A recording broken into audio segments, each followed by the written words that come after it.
একটা দারুণ সুন্দর টিফিনের রেসিপি নিয়ে এসেছি বন্ধুরা। আর খুব সুন্দর রেসিপিটা, খেতেও কিন্তু অনেক সুন্দর। তো তোমরা দেখে নাও, খুব সহজে বানিয়ে নিতে পারবে আর বাচ্চাদেরকেও কিন্তু এইভাবে দিতে পারবে। তো বন্ধুরা দেখে নাও তাহলে। বন্ধুরা দারুণ সুন্দর একটা টিফিন বানিয়ে নিচ্ছি, আর খুবই সহজে এটা হয়, খেতেও কিন্তু খুবই সুন্দর।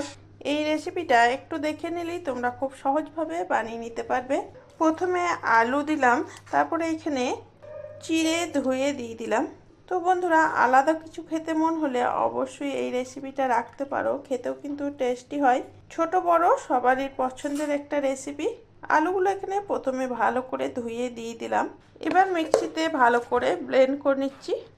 এখানে মিক্সিতে খুব ভালো করে ব্লেন্ড করে নিলাম, আর খুব সুন্দর বাটা হয়ে গেল। তবে একটু জল দিই নাই, এখানে কিন্তু বেশি জল দেওয়া যাবে না, আর লাগলে একটু দিতে পারো, তাতে অসুবিধা হবে না। তো আমি পুরো এখানে ব্যাটারটা আমি নিয়ে নিচ্ছি, আর মিক্সিটা একটু ধুয়েও নেবো। এই মিক্সির বাটিটা, ব্যাটারটা বানাতে কিন্তু অল্প জল লাগবে, তাতে কিন্তু হয়ে যাবে। তবে মিক্সিতে বাটার সময় বেশি জল দিলে সেক্ষেত্রে কিন্তু অনেক সময় ছিটকে যেতে পারে, তার জন্য কিন্তু জল দেওয়া যাবে না। আর জল দিলে খুবই সামান্য পরিমাণে জল দিতে হবে। তো এখানে দেখো পেঁয়াজ কুচি করে নিয়েছি। তো এখানে দিয়ে দিলাম শিমলা মির্চা, তো ছোট ছোট করে কেটে নিয়েছি। এখানে দিয়ে দেবো কিছুটা আমি গাজর কুচি। এখানে দিয়ে দিচ্ছি দুটো কাঁচা লঙ্কা, আর দিলাম এখানে থেতো করা আদা। দিয়ে দিচ্ছি পরিমাণ মতো নুন। নুনটা কিন্তু এখানে পরিমাণ মতো দিতে হবে। কাশ্মীরি রেড চিলি পাউডার পরিমাণ মতো। এখানে আর কিছু উপকরণ দেওয়ার দরকার নাই। এবারে সব একসঙ্গে বেশ ভালো করে সুন্দর করে একটু মেখে নেব। এটার একটা সুন্দর ব্যাটার আমি বানিয়ে নিচ্ছি। এখানে বন্ধুরা দেখো সুন্দর একটা ঘন ব্যাটার কিন্তু তৈরি হয়ে গেল। তো এইরকমই রাখতে হবে। তো বন্ধুরা দেখো খুব সুন্দর লাগে খেতে, অবশ্যই ট্রাই করবে। এবার দিয়ে দিচ্ছি 1 চামচ মতো কর্নফ্লাওয়ার। এটাকে দিয়েও খুব সুন্দর করে মেখে নেব। এটা দিলে কিন্তু খেতে একটু বেশ সুন্দর লাগে, আরও বেশ বেশ ভালোই লাগে। আর এটা না থাকলে অনেক সময় তোমরা বেসন দিয়ে দিতেও পারো, তবে এটার জায়গায় ময়দাও দেওয়া যায়। তবে কর্নফ্লাওয়ার দিলে ফ্লেভার চেঞ্জ হয় না, এতে কিন্তু অনেক বেশি সুন্দর হয়। ব্যাটার তো আমার এখানে রেডি হয়ে গেল। রেস্টে 15 মিনিট রেখে দিলাম। এটা ততক্ষণ রেস্ট হোক, ততক্ষণ বাদামের একটা সুন্দর চাটনি বানিয়ে নিচ্ছি। বাদাম নিয়ে নিচ্ছি এখানে, তবে এতটা লাগবে না, পরিমাণ মতো আমি নিয়ে নেবো। বাদামের এই চাটনিটা বানাবার জন্য বাদাম নিয়ে নিলাম। এই বাদামগুলোকে একটু ড্রাই রোস্ট করে নিচ্ছি। একটু আগে থাকতে তোয়াটাও গরম করে রেখেছিলাম পাত্রটা। এবারে এটাকে বেশ সুন্দর করে গরম করে রোস্ট করে নেবো। দারুণ সুন্দর এখানে রোস্ট হয়ে গেল বাদামটা। আমি এই পাত্রের মধ্যে নিয়ে নিচ্ছি, একটু ঠান্ডা করে নেবো। এবারে এই খোসাগুলো একটু ছাড়িয়ে নেবো। তো সুন্দর করে খোসাগুলো একটু ছাড়িয়ে নিচ্ছি। যতটা পারা যায় ততটাই কিন্তু খোসা ছাড়িয়ে নিলে বেশ ভালোই হয়। তবে হ্যাঁ, একটু ঠান্ডা হবে তবেই কিন্তু এরকম সুন্দর করে খোসাটা ছাড়বে। একটু ঠান্ডা করে নিতে হবে, তা না হলে হাতেও কিন্তু গরম লাগবে। যতটা পারলাম এখানে সুন্দর করে খোসা ছাড়িয়ে নিলাম। এখানে দিয়ে দিচ্ছি কিছুটা নারকেল। নারকেল না থাকলে এখানে চানা ভিজিয়েও দিতে পারো, বা চানাটাকে একটু ভেজেও দিতে পারো, তবে চানার ডাল।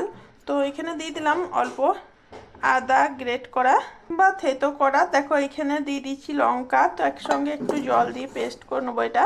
এদিকে একটা তড়কা লাগিয়ে নিচ্ছি ফ্রাইং প্যানে। দিয়ে দিচ্ছি সর্ষে, একটা শুকনো লঙ্কা, কারি পাতা অল্প।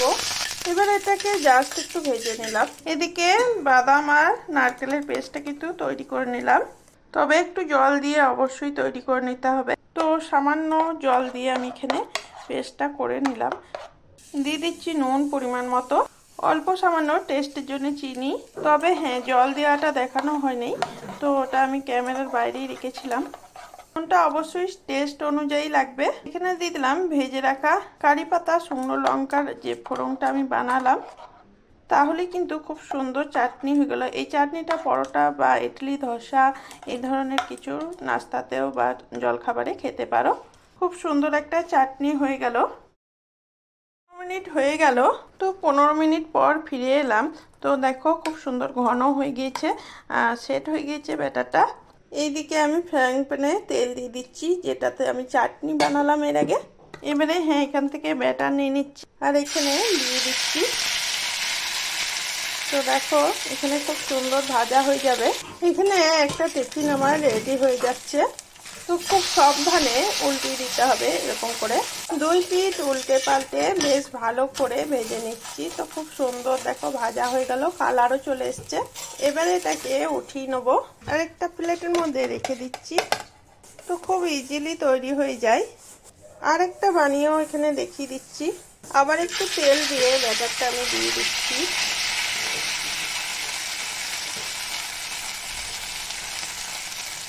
এটা বাচ্চাদের টিফিনের জন্য খুব সুন্দর একটা খাবার।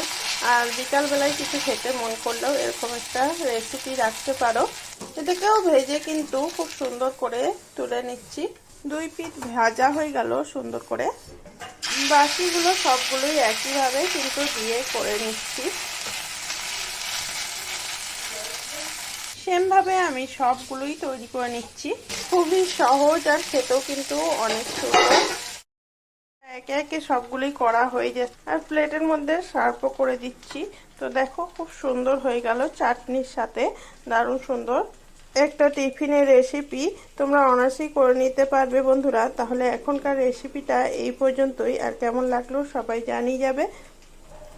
তাহলে বন্ধুরা এখন আসি, সবাই ভালো থাকবে, সুস্থ থাকবে। সবাইকে থ্যাংক ইউ।